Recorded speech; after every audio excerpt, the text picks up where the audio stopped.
Israel is going crazy. A while back, uh, we had three elections.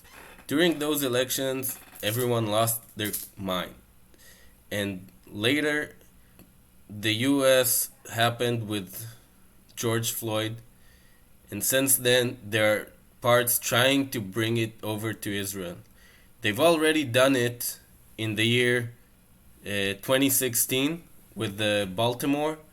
When the US had riots in Baltimore, Israel decided to copy it, and there was an incident where a black person, an Ethiopian Jew, threw rocks at a policeman, off-duty policeman, and they chased that policeman who that was with their family.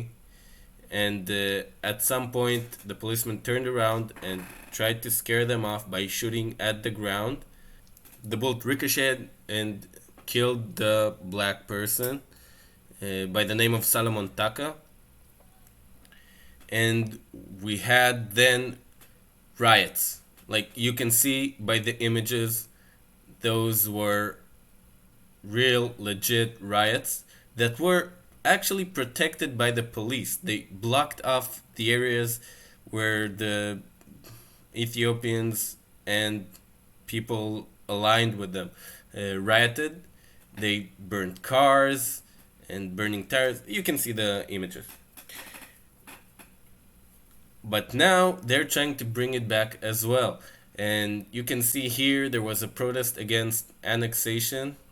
There was, after Trump's vision for peace plan, there was a move towards annexing part of the Palestinian territories, and they obviously protested. And you can see here images of the population against annexation. Don't worry, it's not actually going to happen. They said they'll do it by July. Come on, it's not gonna happen. And a lot of Palestinian flags. You can see in the images, peace, Israel, Palestine. But you can also see in the bottom left, it says Palestinian lives matter. Well, that's not exactly a slogan relevant to Israel, right?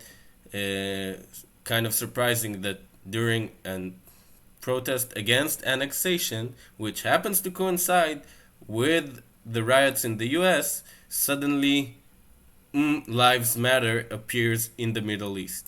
But that's not it. You can see in this photo that they went down to their knees in support of what?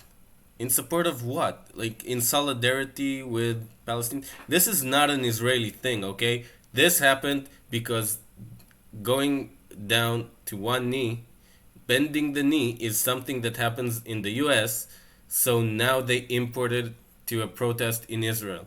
That's what happened. And this is not the end of it because since Netanyahu won well, tied the election, but they formed a unity government with guns. There are factions trying to take the government down and send Netanyahu to jail, as they've been trying for a long time now. So you can see in this image, there's a group called Crime Minister, and they're leading protests which gather a couple of hundreds to, let's say, 2,000 people from what I can tell.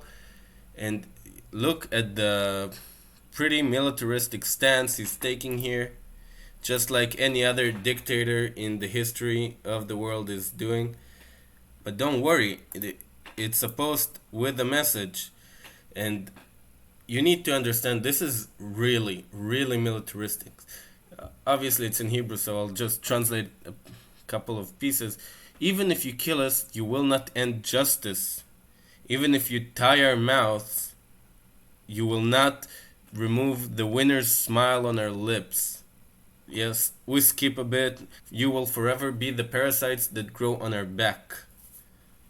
And then he blames others for hate. You know it, we know you know it too. It's because of your tremendous hate.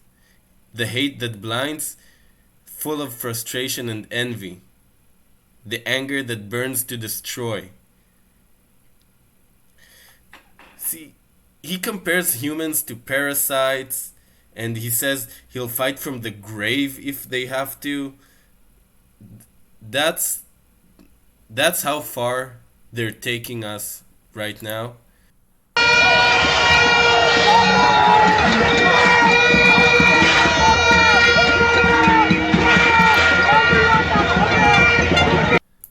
And you can see it succeeding to some extent.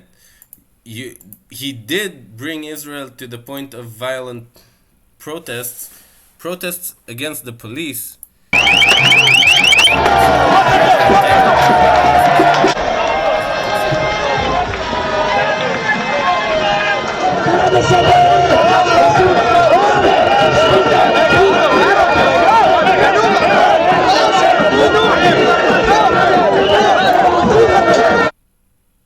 You just gotta love the red flag. It's there every time you need to fight the man, I guess.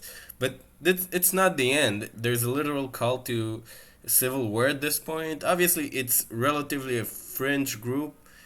Only a couple of thousand people probably identify with them, but they are dragging a lot of other people into their protests. So, see what he says here.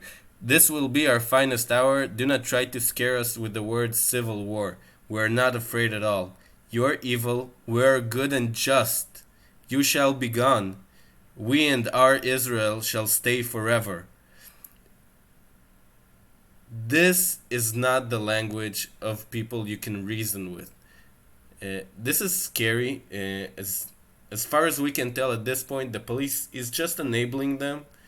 They're not fighting them at all. They're not trying to stop the riots. They're not trying to limit the protests at all. And they also do this play between violence and non-violence. So here he's talking about civil war, but then he posts this post from from the same page of Prime Minister. This is a professor in Israel, and he says so. The decision on lockdown during the weekends is a political decision, stupid and dangerous, designed to stop the brave and important protests against the dictator from Balfour Street and his assistants. The Israeli Downing 10 is Balfour Street. It's where the prime minister resides, and as you can see, they straight out call him a dictator. Obviously, not new to people who follow the news on Trump.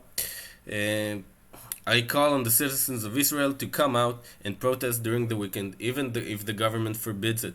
Civil non-violent disobedience is the call of the hour.